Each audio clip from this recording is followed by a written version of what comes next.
guy coming to stage, please put your hands together for Thomas Day!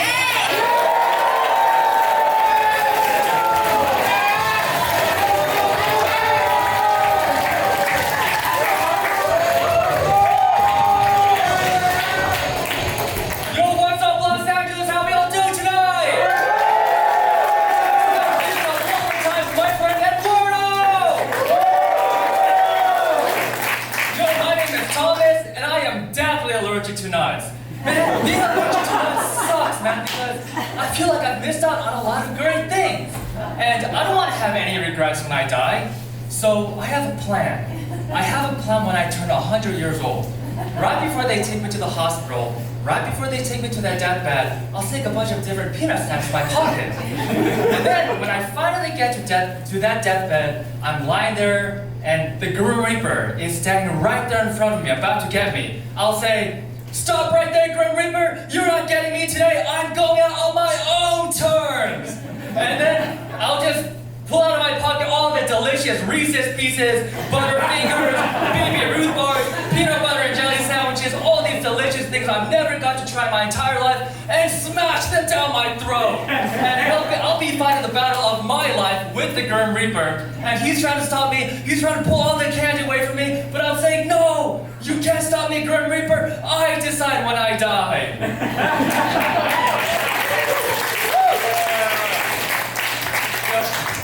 And I imagine that all my grandchildren are there surrounding me. And to them, they don't know what the hell is going on. They can't see the Grim Reaper. All they see is an old man who's finally lost his mind. They'll just be there saying, "Wow, well, I guess Grandpa really did go out with a bang." Another thing about me, I really like going on cruises. And there's a lot of old people on cruises, so whenever I go on a cruise, I feel old too.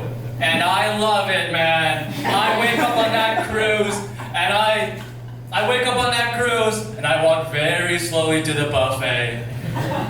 I grab a big bowl of Quaker's oatmeal. I turn to the person next to me, and I ask, "Young man, how do I connect to the Wi-Fi?" I need to tell Facebook what's on my mind. I walk to the pool, do some water aerobics. I turn to the same person again and I ask him, "Young man, how do I connect to the Wi-Fi?" I need to comment on all my nephew's photos. And then, when the day is finally done, and I'm all tired, I go back to my room, I go to bed to go to sleep, and whenever I close my eyes, I pray to God I wake up in the morning. But I was born in 1997, the first year of Gen Z. I'm like the boomer of my generation. And you know what I think? I think that kids these days have it way too easy. They have limitless options for entertainment. Millions of celebrities they can follow. There are millions of YouTubers who they can watch, millions of social media influencers who they can follow. But me, when I was growing up, the only celebrities I followed it was either Miley Cyrus, Nick Jonas, or George W. Bush. And another thing these kids have it way too easy on. The internet back then, going on the internet back then was chaos.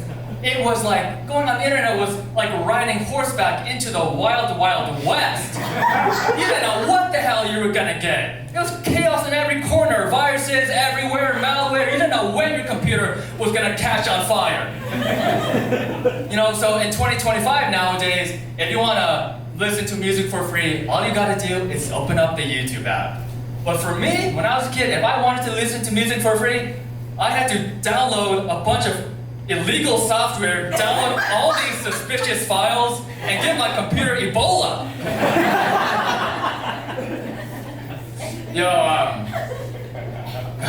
I was born and raised in Los Angeles.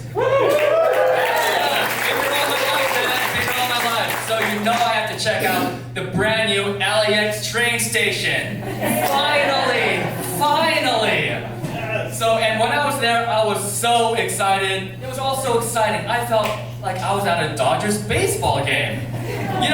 like the new trains would roll in, and people were clapping and cheering, going, woo! Woo! And it was like they were treating the trains like it was Shohei Ohtani. I go upstairs, and this is a true story, by the way. I go upstairs, huge swaths of people, huge lines of people lining up for the new tab cards like they were the brand new limited edition baseball trading cards. So I'm just there like, oh hey, if I want to be popular too, why don't I just dress up all in blue, put on a hat with steam coming out the top, make choo-choo noises, and call myself Thomas the Tank Engine. And you know what though, I actually do feel like a train sometimes. Because I feel like my life is on this set path in front of me. And I can see exactly how it's gonna end. Shh. Welcome aboard the Tom's Express. This train's final destination is Death by Peanuts.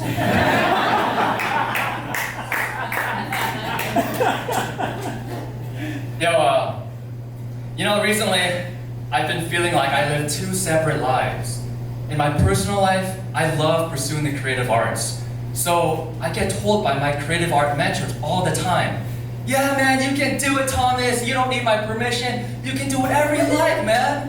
And it's also inspiring and amazing, and hey, I was thinking of trying to act in this play, what do you think? You can do it, Thomas, you don't need my permission. Hey, I want to play a musical instrument. You can do it, Thomas, you don't need my permission. But then, in my professional life, I have to work for City Hall where I'm just some local bureaucrat who has to enforce all these rules and regulations on people. So I spend all day telling the public, no, you can't do that, you need a permit. You want to throw a birthday celebration for your 10-year-old son at the park? You need a permit for that. You want to park your car overnight? You need a permit for that. Oh, Sony Pictures is coming to town and they want to film their next action TV show with live machine guns, bombs going off, and freaking Spider-Man spinning around downtown LA? You need a permit for that. And, you need a permit for that. Like,